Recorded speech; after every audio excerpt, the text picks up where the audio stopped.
दोस्तों नमस्कार, बहुत बहुत स्वागत है आपको इंडिया नाउ में और मैं हूं संदीप पाल।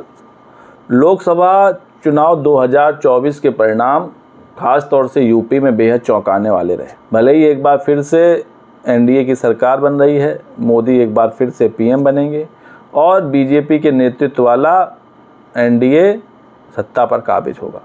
लेकिन जिस तरह अब बीजेपी अपने सहयोगी दलों पर डिपेंड हो गई है, यही बीजेपी पिछले चुनावों में अपने दम पर बहुमत में आई थी, लेकिन इस बार वो अपने सहयोगियों पर डिपेंड है। अब उसको अपने सहयोगी दलों की बातें माननी पड़ेंगी, उनके मुद्दों को भी ध्यान में रखना पड़ेगा। अब अपने मन मुताबिक उस तरह के फैसले नहीं ले पाएगी जिस तरह से बीते 10 सालों में ले रही थी। और बीजेपी को सबसे बड़ा झटका लगा यूपी में, उत्तर प्रदेश। और उत्तर प्रदेश में बीजेपी को ये झटका दिया अखिलेश यादव ने, जो इस बार कांग्रेस के साथ मिलकर चुनाव लड़े और बीजेपी से ज़्यादा सीटें लाए अपने दम पर। जिस तरह अखिलेश यादव ने पीडीए के फॉर्मूले पर ये चुनाव लड़ा, जिस तरह तूफानी चुनाव प्रचार किया, जिस तरह गर्मी में भी धुआंधार रैलियां की और जिस तरह अपने भाषणों से जनता में बदलाव की बयार बहाई, और जो गठबंधन 2019 में सपा ने बसपा के साथ किया था तब 15 सीटें आई थीं, लेकिन इस बार कांग्रेस से गठबंधन ज़्यादा कारगर रहा। कांग्रेस और सपा को मिलाकर 43 सीटें आईं। 80 में 43 सीटें इंडिया अलायंस ले गया। हालांकि इस बीच दोनों दलों ने काफ़ी सूझबूझ भी दिखाई, अखिलेश हों या फिर राहुल गांधी हों। इस बार अखिलेश यादव ने भी जब सीट बंटवारा हुआ तो कांग्रेस को यूपी में 17 सीटें दी, जिसमें 6 सीटों पर कांग्रेस जीतने में सफल रही। वहीं खुद 63 सीटों पर चुनाव लड़ा, जिसमें से 42 सीट निकाल ले गए। और यादव परिवार के तो सभी लोग जीत गए। जिन 5 लोग को टिकट दिया वो सभी अब संसद पहुंच गए, लोकसभा पहुंच जाएंगे। यादव परिवार से खुद अखिलेश यादव जो कन्नौज से लड़े वो शानदार अंदाज में जीते। इसके अलावा जो राम गोपाल यादव के बेटे अक्षय यादव हैं, जो फिरोजाबाद से कैंडिडेट थे, वो भी जीतने में सफल रहे।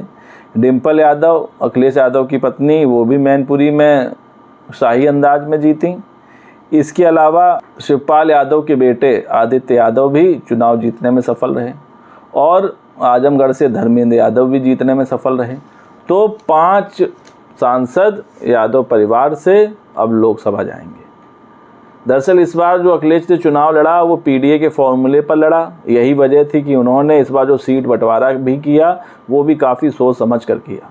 मुस्लिमों पर इस बार उन्होंने दांव लगाने में परहेज किया, सिर्फ 4 मुस्लिम कैंडिडेट को टिकट दिए।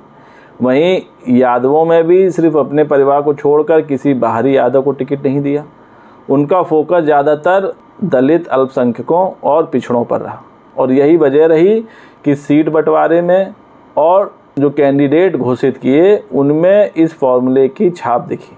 इसीलिए कई सीटों पर कई बार प्रत्याशी भी बदले, जिससे बीजेपी भी कई बार कंफ्यूज हुई। और सबसे बड़ा रोल रहा अब सपा की जीत में दलित वोट बैंक का।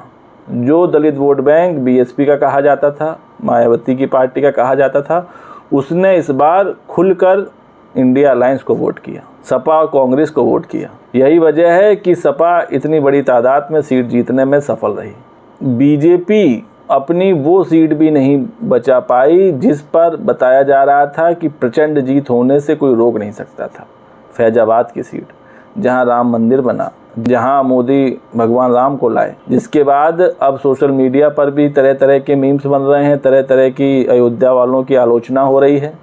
कोई कह रहा है कि अयोध्या वाले गद्दार हैं, कोई कह रहा है कि अयोध्या वालों ने भगवान राम का साथ नहीं दिया। अखिलेश यादव ने जो फॉर्मूला अपनाया उसमें बीजेपी पूरी तरह उलझ गई। यही वजह रही कि अवध, पश्चिमी यूपी की कई सीटों पर बीजेपी को मुंह की खानी पड़ी। और अगर इस बार सपा कांग्रेस के साथ बीएसपी भी होती तो शायद ये जो आंकड़ा 43 सीटों का है ये 55-60 तक पहुंच सकता था और बीजेपी 10 से नीचे आ सकती थी। अगर मायावती इंडिया अलायंस के साथ आ जाती तो सीटों की कहानी और बदल सकती थी। हालांकि मायावती ने ऐसे किया नहीं और वो अकेले दम पर चुनाव लड़ी, जिसका उनको खामियाजा भी काफ़ी हद तक भुगतना पड़ा और पार्टी 0 पर आ गई। खैर, बात करें अखिलेश यादव की तो अखिलेश यादव के लिए ये चुनाव बहुत बेहतर साबित हुआ। और जिस तरह उन्होंने वापसी की वो भी काबिल तारीफ़ है। अखिलेश यादव की तारीफ़ इसलिए भी बनती है क्योंकि 2019 में सपा को महज 5 सीटें मिली थीं, बसपा और सपा मिलकर चुनाव लड़ी थी तब, और इस चुनाव में अगले 5 साल में 32 सीटों का फ़ायदा हुआ है सपा को। सपा के अब 37 सांसद हो गए हैं, एक बहुत मजबूत विपक्ष हो गया है और देश की तीसरी सबसे बड़ी पार्टी बन गई है। बीजेपी कांग्रेस के बाद सपा तीसरे नंबर की पार्टी बन गई है और चौथे नंबर पर पश्चिम बंगाल की ममता बनर्जी की टीएमसी है।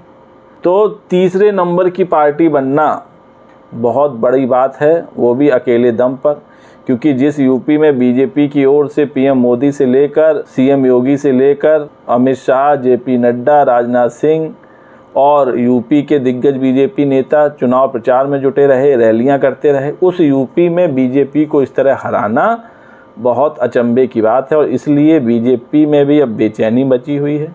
जो यूपी की चुनाव समिति है, जो यूपी में चुनाव हैंडल कर रहे थे बीजेपी के लिए जो नेता, वो उनको भी समझ नहीं आ रहा कि आखिर ऐसा क्या हुआ जो इतना बड़ा झटका लग गया।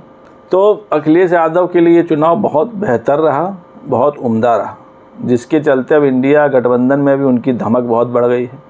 कांग्रेस के बाद वो दूसरे नंबर की पार्टी हैं जिनकी सबसे ज़्यादा सीटें हैं। कांग्रेस ने चुनाव में 99 सीटें हासिल की, वहीं सपा अपने दम पर क्षेत्रीय पार्टी होते हुए 37 सीटें ले आई है। किसी क्षेत्रीय पार्टी का इस लोकसभा चुनाव में ये सबसे उम्दा प्रदर्शन है, सबसे उम्दा। और पश्चिम बंगाल में ममता बनर्जी, ये 2 पार्टियां ऐसी हैं जिन्होंने बीजेपी की नाक में दम कर दिया। अगर यूपी में बीजेपी का ये हाल नहीं होता तो आज बीजेपी अपने दम पर फुल मेजॉरिटी में होती और बहुमत भी पा लिया होता, लेकिन बीजेपी की राह में रोड़ा सपा बनी और काफ़ी हद तक इस बार कांग्रेस ने भी अच्छा प्रदर्शन किया। जो कांग्रेस यूपी में सिर्फ 2 सीटों तक सीमित थी, रायबरेली और अमेठी, अब उसका दायरा बढ़कर 6 सीटों तक पहुंच गई, ये भी बड़ी बात है। तो अखिलेश यादव की इस विक्ट्री पर, अखिलेश यादव की इस परफॉर्मेंस पर आपकी क्या राय है, कमेंट्स करके बताइए। और वीडियो पसंद आया हो तो चैनल को लाइक, शेयर और सब्सक्राइब करना ना भूलिए। तब तक के लिए नमस्कार।